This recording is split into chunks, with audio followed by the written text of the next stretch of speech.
गाजियाबाद में एक बदमाश था कादिर। वो सारी लग्जरी गाड़ियां चुराता था। उसको पकड़ने जब पुलिस की टीम गई, पूरे गांव वालों ने मिलकर पुलिस पे हमला कर दिया। पुलिस वाले घायल हुए और उसमें सिपाही सौरभ कुमार बलिदान हो गए। ये हो रहा है भारत के अंदर कि पुलिस के ऊपर गांव के लोग हमला कर रहे, अपराधियों को छुड़ा रहे।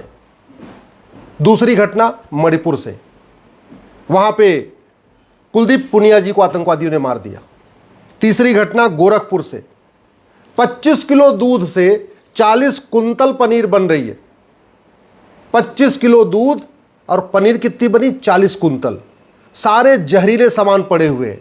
आप जरा सोचिए, 40 कुंतल पनीर जो लोग खाएंगे उनके शरीर में क्या होगा, उनकी किडनी का क्या होगा, उनके लीवर का क्या होगा, उनके बाकी शरीर के अंगों का क्या होगा। ये सब भारत में क्यों चल रहा है जानते हैं? क्योंकि यहाँ का सिस्टम घटिया है। यहाँ सरकारें बदल रही हैं, सिस्टम नहीं बदल रहा है, इसलिए कोई भी चीज़ें ठीक नहीं हो रही हैं। और मैं आज आपसे कह रहा हूँ, सरकार केवल 3 काम कर दे, भारत की 50% समस्या खत्म हो जाएगी। गारंटी के साथ कहता हूँ, अलगाववाद खत्म हो जाएगा, आतंकवाद खत्म हो जाएगा, माओवाद खत्म हो जाएगा, नक्सलवाद खत्म हो जाएगा, जिहाद खत्म हो जाएगा, मजहबी उन्माद खत्म हो जाएगा, धर्मांतरण खत्म हो जाएगा, घुसपैठ खत्म हो जाएगी। गारंटी के साथ कहता हूं, लव जिहाद खत्म हो जाएगा, लैंड जिहाद खत्म हो जाएगा, ड्रग्स जिहाद खत्म हो जाएगा। फिर कोई हमारे पुलिस के लोग नहीं मारे जाएंगे, हमारे सेना के लोग नहीं मारे जाएंगे। फिर किसी की हिम्मत नहीं पड़ेगी नकली दवा बेचने की, नकली दूध बेचने की, नकली पनीर बेचने की। केवल इतना करना पड़ेगा, शिक्षा व्यवस्था बदलना पड़ेगा और कानून व्यवस्था बदलना पड़ेगा। जितने भी अवैध काम होते हैं वो सब के सब कैश में होते हैं। यानी अगर कैश को रोक दिया जाए, अवैध काम रुक जाएंगे। उदाहरण के लिए, ड्रग स्मगलिंग का पूरा कारोबार कैश में होता है, ह्यूमन ट्रैफिकिंग का पूरा कारोबार कैश में होता है, आतंकवादियों की पूरी फंडिंग कालाधन हवाला के जरिए होती है, माओवादियों नक्सलियों की पूरी फंडिंग कालाधन हवाला के जरिए होती है। जो जिहाद भारत में पनप रहा है, चाहे वो पीएफआई के जरिए हो रहा है या और बाकी संगठनों के जरिए हो रहा है, इन जिहादी संगठनों की फंडिंग कैसे होती है? कालाधन हवाला के जरिए। इन जिहादी संगठनों को जो प्रोटेक्ट करने वाले यूट्यूबर हैं, जो उनके समर्थन में बोलने वाले पत्रकार कलमकार हैं, उनको फंडिंग कैसे होती है? कालाधन हवाला के जरिए। जिहादियों के लिए जो सुप्रीम कोर्ट में बड़े बड़े वकील खड़े हो जाते हैं, उनको पैसा कहां से आता है? कालाधन हवाला से आता है। कालाधन हवाला खत्म हो जाए, भारत की 50% समस्या खत्म हो जाएगी। और कालाधन हवाला खत्म करना बहुत आसान काम, केवल 3 काम करना है। 100 रुपए से बड़ी नोट बंद हो जाए, 5,000 रुपए से महंगे सामान का कैश लेन देन बंद हो जाए और 50,000 रुपए से महंगी प्रॉपर्टी आधार से लिंक हो जाए। और ये करने में कोई दिक्कत नहीं आएगी। मैं क्यों कह रहा हूं? क्योंकि भारत में 80% लोग पर डे 100 रुपए से कम खर्च करते हैं। जो 20% लोग 100 रुपए से ज्यादा खर्च करते हैं, उनके पास एटीएम, पेटीएम, भीम, UPI, debit card, credit card है, उनको 100 रुपए से बड़े नोट की जरूरत ही नहीं है। तो फिर ये 100 रुपए से बड़ी नोट की जरूरत क्यों चल रही है? 100 रुपए से बड़ी नोट बंद करते ही आपका कालाधन 50% खत्म हो जाएगा, आपका हवाला कारोबार खत्म हो जाएगा। क्योंकि पूरी दुनिया का ये सिस्टम है, जितनी बड़ी नोट होती उतना ज्यादा कालाधन होता है, जितनी बड़ी नोट होती उतना ज्यादा हवाला होता है, जितनी बड़ी नोट होती है उतना ज्यादा भ्रष्टाचार होता है, और जिस देश में जितना ज्यादा कालाधन हवाला भ्रष्टाचार होता है उतनी ज्यादा अराजकता होती है। ऐसे ही जब हमारे पास इस समय हर घर में बैंक खाते हैं, सबके पास मोबाइल है, तो फिर कैश लेन देन को रोकने में कोई दिक्कत नहीं है। जिस भी सामान की एमआरपी 5,000 रुपए से ज्यादा है, या बिजली बिल 5,000 रुपए से ज्यादा, या कोई भी चीज जो 5,000 रुपए से ज्यादा जहां बिल जनरेट हो रहा है, अगर उस पर कैश लेन देन रोक दें तो अपने आप 25% बाकी अपराध और कम हो जाएंगे। इस समय भारत की जनसंख्या 150 करोड़ है और 130 करोड़ आधार बना हुआ है। यानी ऐसा कोई घर नहीं है जिस घर में 4-5 आधार नहीं है। अगर हम प्रॉपर्टी को आधार से लिंक कर दें तो अपने आप बेनामी लेन देन अपने आप रुक जाएगा, कालाधन का खेल अपने आप में रुक जाएगा। और जैसे ही कालाधन हवाला भ्रष्टाचार खत्म हुआ, बाकी जो भारत विरोधी गतिविधियां हैं अपने आप दम तोड़ देंगे। आप वैसे भी देख लीजिए, अल्टीमेटली घुसपैठिए कैसे आते हैं? बाहर से फंडिंग होती है। घुसपैठियों की मदद जो कौन करता है? वो पैसे लेके करते हैं। घुसपैठिए आधार बनवाते हैं, राशन कार्ड बनवाते हैं, ड्राइविंग लाइसेंस बनवाते हैं, बर्थ सर्टिफिकेट बनवाते हैं, वोटर आईडी बनवाते हैं। सब कुछ डॉक्यूमेंट कैसे बनाते हैं? पैसा लेके, बनाने वाले पैसा लेके बनाते हैं। आज ही खबर आई है उत्तर प्रदेश में, रायबरेली में, उत्तर प्रदेश में जहां बाबा जी की सरकार है, वहां रायबरेली में हजारों की संख्या में निवास प्रमाण पत्र फर्जी बन गए। इसके पहले रायबरेली में लगभग 1 लाख जन्म प्रमाण पत्र बन गया था। कैसे बनता है? सब 2-2 हज़ार रुपये में बन रहा है, 2-2 हज़ार में बन रहा है। इसलिए मैं कह रहा हूँ हमारी भारत की आंतरिक सुरक्षा के लिए जो सबसे बड़ा खतरा है वो भ्रष्टाचार है। फर्जी पासपोर्ट, फर्जी आधार, फर्जी राशन कार्ड, फर्जी ड्राइविंग लाइसेंस, फर्जी वोटर आईडी, फर्जी बर्थ सर्टिफिकेट, सब कुछ इसी से बन रहा है। तो भारत की अगर कानून व्यवस्था बदल दिया जाए तो भारत में जो पुलिस वालों की हत्या हो रही है, हत्या बंद हो जाएगी। नक्सलवाद, माओवाद खत्म हो जाएगा तो जो हमारे सीआरपीएफ के जवान मारे जा रहे हैं वो अपने आप बंद हो जाएगा। जिहादियों की फंडिंग बंद हो जाएगी, जिहाद रुक जाएगा। जिहाद रुक जाएगा तो हमारे जो बीएसएफ के जवान मारे जाते हैं वो बंद हो जाएगा। जैसे ही आपका अलगाववाद बंद हुआ, कट्टरवाद बंद हुआ, माओवाद नक्सलवाद बंद हुआ, तो जो बहुत सारी बहन बेटियों का सुहाग उजड़ता है, हमारे पुलिस के जवानों का, बीएसएफ के जवानों का, सीआरपीएफ के जवानों का, वो सुहाग उजड़ना बंद हो जाएगा। जो उनका सिंदूर उजड़ रहा है वो उजड़ना बंद हो जाएगा। करना क्या पड़ेगा? कानून बदलना पड़ेगा। सबसे पहले आपको ये प्रिवेंशन ऑफ करप्शन एक्ट को बदलना पड़ेगा। 1988 में बना था, महा सड़ा हुआ कानून, महा घटिया कानून। ऐसा घटिया सड़ा हुआ कानून है, 70,000 करोड़ का कॉमनवेल्थ घोटाला हो गया, 1,76,000 करोड़ का 2G घोटाला हो गया, 1,86,000 करोड़ का कोयला घोटाला हुआ। किसी एक भी भ्रष्टाचारी की न 100% प्रॉपर्टी जब्त हुई, न नागरिकता खत्म हुई, न उसको आजीवन कारावास फांसी हुआ। आज भी माओवादियों को, मिशनरियों को, जिहादियों को 50,000 करोड़ से ज़्यादा की फंडिंग आ रही है। मेरी PIL चल रही है यूनिफॉर्म बैंकिंग कोड के ऊपर, आप लोग गूगल करिएगा uniform banking code Ashwini Upadhyay. 50,000 crore हर साल विदेशी फंडिंग आ रही है इस घटिया कानून के जरिए। और ये कानून कांग्रेस ने इसीलिए बनाया ही था, भारत को बर्बाद करने के लिए।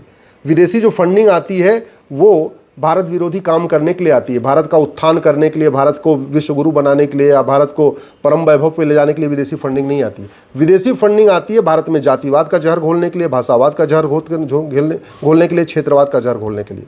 और जितने ये जहर घोलने वाले, सबके घर में NGO बने हुए हैं। किसी के बाप के नाम पे NGO है, किसी की माँ के नाम पे NGO है, किसी की बीबी के नाम पे NGO है। ये सारे NGO बनवा के विदेशी फंडिंग लेते हैं और अगड़े पिछड़े की लड़ाई कराते हैं।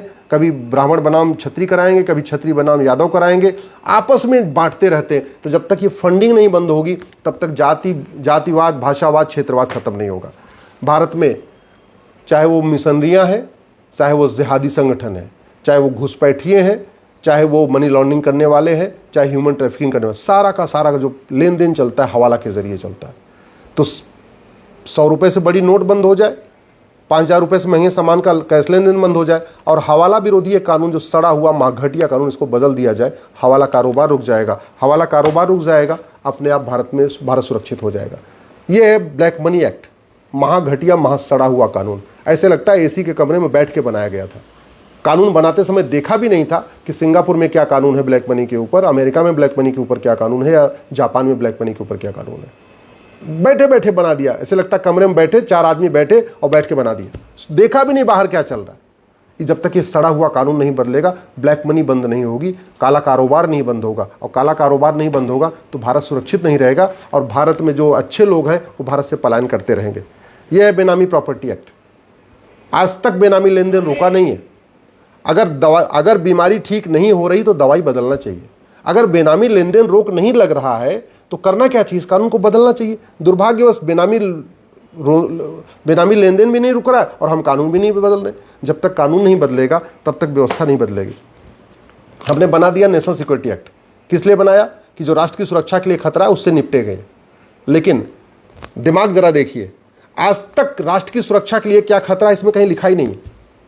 तो होता क्या है, DMK की सरकार, तमिलनाडु की सरकार यूट्यूबर मनीष कश्यप के ऊपर NSA लगा देती है, लेकिन जिहादियों, माओवादियों, मिशनरियों, घुसपैठियों पे नहीं लगाती है। इसलिए कह रहा हूं, इस नेशनल सिक्योरिटी एक्ट में लिखना पड़ेगा कि राष्ट्र की सुरक्षा के लिए क्या क्या खतरा है। लब जिहाद, लैंड जिहाद, धर्मांतरण, घुसपैठ, ये सब हमारी राष्ट्र की सुरक्षा के लिए खतरा है। इसमें क्लियरली लिखना पड़ेगा, तब राज्य सरकारें लगाएंगी। हमने बना दिया ऑर्गेनाइज क्राइम, गुजरात में गुजकोका, महाराष्ट्र में मकोका, लेकिन ऑर्गेनाइज क्राइम क्या क्या है हमने कहीं लिखा ही नहीं। धर्मांतरण ऑर्गेनाइज क्राइम है, घुसपैठ ऑर्गेनाइज क्राइम है, ऐसे जो अपराध ऑर्गेनाइज, लब जिहाद ऑर्गेनाइज क्राइम है, हमने लिखा ही नहीं। और मैं फिर से कहता हूं, इस भारतीय न्याय संहिता के स्थान पे अगर अमेरिका का ये फेडरल पिनल कोड लागू कर दिया जाए, नहीं दिमाग लगाना मत लगाइए, कॉपी पेस्ट मार लीजिए, ये अमेरिका का फेडरल पिनल कोड, ये मैंने अमेरिका से मंगाया, इसको पढ़ने के लिए मंगाया था। केवल इस भारतीय न्याय संहिता के स्थान पे ये कानून लागू हो जाए, में 50% अपराध खत्म हो जाएगा, क्रिस्टल क्लियर। जज चाह के भी किसी को जमानत नहीं दे पाएंगे, जजों की मनमानी बंद हो जाएगी। आराम से बहुत अच्छी तरीके जांच भी पूरी हो जाएगी टाइम पे और सबका जो है फैसला भी हो जाएगा। पूरी दुनिया ने नार्को पॉलीग्राफ ब्रेन मैपिंग कानून बना लिया, झूठ को गंभीर अपराध घोषित कर दिया। हमने आज तक झूठी गवाही को गंभीर अपराध नहीं घोषित किया, झूठी जांच को गंभीर अपराध घोषित नहीं किया, झूठी एफआईआर को गंभीर अपराध घोषित नहीं किया, झूठ पकड़ने के लिए नार्को पॉलीग्राफ ब्रेन मैपिंग कानून नहीं बनाया। जब तक कानून नहीं बदलेंगे तब तक व्यवस्था नहीं बदलेगी। हमारे पुलिस के जवान भी मरते रहेंगे, हमारे सेना के जवान भी मरते रहेंगे, सीआरपीएफ के जवान भी मरते रहेंगे और नकली दूध, नकली घी, नकली पनीर, नकली मावा, नकली मिठाई खा खा के आम जनता भी मरती रहेगी। पुलिस एक्ट 1861 का चल रहा है आज तक, क्यों नहीं बदल रहे इसको? सिंगापुर वाला कानून हम क्यों नहीं अडॉप्ट कर लेते? अमेरिका का कानून क्यों नहीं अडॉप्ट कर लेते? दुनिया के और देशों में पुलिस एक्ट बने हुए हैं, क्यों नहीं हम पुलिस को स्वतंत्र और निष्पक्ष बना रहे? क्यों हमने पुलिस को सत्ता का गुलाम बना के रखा हुआ है? जब तक कानून नहीं बदलेगा व्यवस्था नहीं बदलेगी। लोग फर्जी कॉन्ट्रैक्ट से परेशान होकर आत्महत्या कर रहे हैं और फिर भी ये फर्जी कॉन्ट्रैक्ट देखिए 1872 का है, आज भी चल रहा है 1872 कानून। सोचिए, चंद्रमा पे पहुंच गए, अग्नियान, सूर्ययान, मंगलयान बना लिया, सूर्य पे जाने की तैयारी चल रही है, लेकिन कानून 1872 वाला चल रहा है, जिसके कारण बहुत सारे बिजनेसमैन आत्महत्या कर लेते हैं इस घटिया कानून के कारण। वंदे मातरम का अपमान किया जा रहा है, क्यों? 1971 का कानून महा घटिया, महा सड़ा हुआ है। इसमें हमने वंदे मातरम को न राष्ट्रगान घोषित किया, न राष्ट्रगीत घोषित किया, न इसकी कोई म्यूजिक बनाया, न कोई प्रोटोकॉल बनाया। तो जब देखो तब लोग वंदे मातरम का अपमान करते रहते हैं।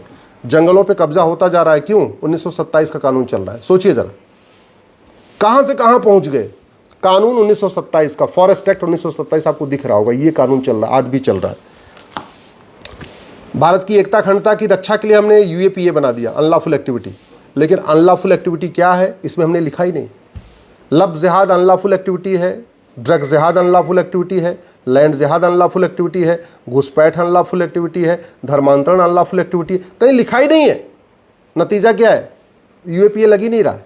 यूएपीए केवल आतंकवादियों पे लग रहा है, जबकि आतंकवाद से ज्यादा खतरा हमारे लिए लव जिहाद, लैंड जिहाद, ड्रग जिहाद, घुसपैठ जिहाद, धर्मांतरण जिहाद, जनसंख्या जिहाद है। आतंकवादियों से सेना लड़ लेगी। भारत के अंदर जो जिहाद चल रहा है इसके लिए तो कानून बनाना पड़ेगा। कानून ही लड़ेगा ना, व्यक्ति तो नहीं लड़ सकता।